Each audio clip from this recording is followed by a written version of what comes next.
Hello, and welcome back to another episode of Geology of Minecraft. Today's episode, we're going to be talking about, that's right, basalt. It was added in another update, and it is a directional block, so it has different textures on the side. It has this pattern on the top, and then there's other things on the side. We'll get into that. For now, let's go down to the new exhibit. It's down here, also right next to the stone and obsidian one. So first, we're going to talk about where basalt is naturally generated in Minecraft. So we got to go back into the Nether. So I lucked out when building this exhibit that this basalt delta just happened to be here. Did not plan this, but it worked out perfectly. So this is a basalt delta. This is what its natural environment. They kind of form these groups of columns. The basalt, it's always up and down. You really don't see it placed sideways in Minecraft at all, or in just normal blocks.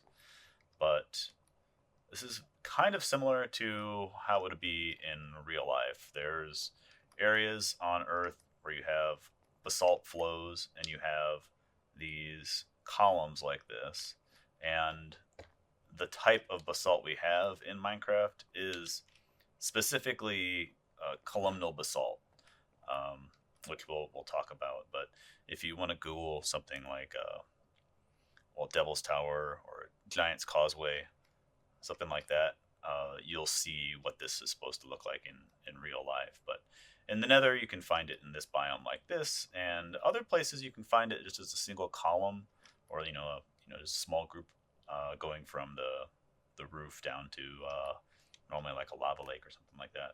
And that's something we really don't find in even I don't know, volcanic caves, which do exist in real life, but you don't really see things like this. But so we can make basalt in Minecraft also.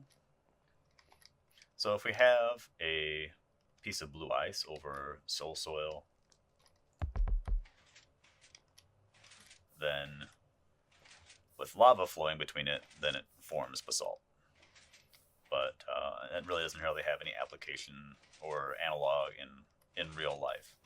Um, but let's head back to the overworld and we'll talk about basalt.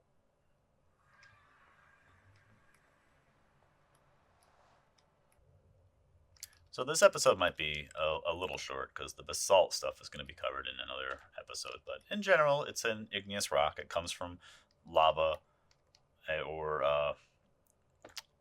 well, lava is specifically something on the surface, and basalt forms when lava or magma cools quickly, so it doesn't have very big crystals in it. So what we have here, I have this this pool of lava, and we're going to talk about specifically columnal basalt. Like, why is it special? How does it form like that? Well, when something cools down, it's I'm using I know this is magma, but I'm using it to simulate cooling down, and we're using these sideway basalts just to simulate regular basalt. It's not actually rotating or turning in anything. But as this lava is cooling down, it's crystallizing, it's forming the minerals that make up basalt, and eventually, it becomes all solid. Well, even when it's solid, it's still very hot. And as things cool down, they take up less space. And if you have a big thing like this, where the inside's still hot, but the edges are cooling down quicker than the inside is because it's insulated, the outside is contracting and getting smaller, but the inside is not. And so you have a lot of stress built up, and that's where you start to have cracks form. And so little cracks start to form, and then those cracks connect to other cracks that are close by, because that's the easiest, quickest path to relieve the stress. So as something, or this body here, cools down, you have all these cracks propagating and going inside, and then these cracks are also traveling up and down the whole thing, and so eventually it all cools down, and you have this cool pattern like this. And then over time, if you have a bunch of these, oh, if I put these right, oh, come on. Say this is in real life. You had this big block of basalt, and all of these columns are connected. Let's do one more layer. I didn't think about doing this beforehand. But, so you also, besides all these vertical cracks, you might have cracks horizontally because the top and the bottom are going to be cooling and the middle is still going to be hotter. So you might have cracks going other ways too.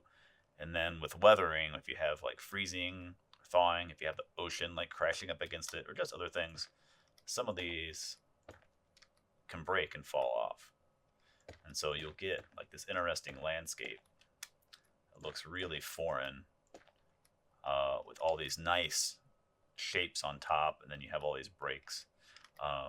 And these little, the columns can be wide variety of sizes.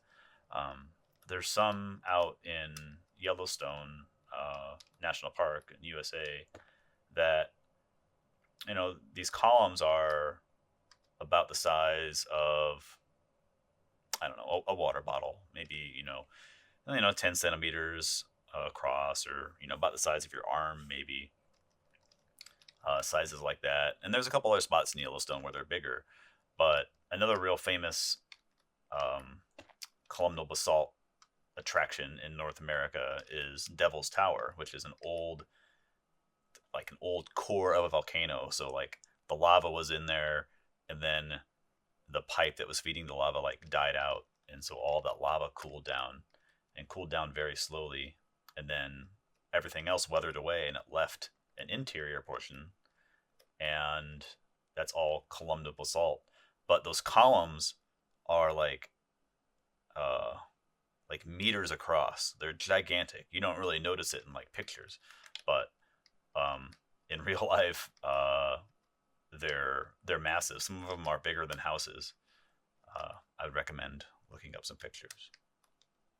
So when I was editing, I realized I didn't say something when I was recording. Columnar joining can occur in any igneous rock when it cools down, so it doesn't necessarily need to be basalt. It can be rhyolite or anything like that. And something else I didn't mention that is that I was talking about Devil's Tower. That's not basalt either. It's actually a relatively rare igneous rock called phonolite porphyry, but that just comes from like remelting of crustal material, and it's kind of a unique rock. But maybe we'll get into that more in the next episode. So back to where I was. So I think that's it for this episode. I know it was a pretty short one, but I had the idea to do this cracking columnar basalt, and I just wanted to make it. So I think next time I'll do an igneous one that goes into more depth about the different types of volcanic igneous rocks that we have in Minecraft, like granite, diorite, andesite, all of that. But for now, that's it. Take care, and I'll see you next time.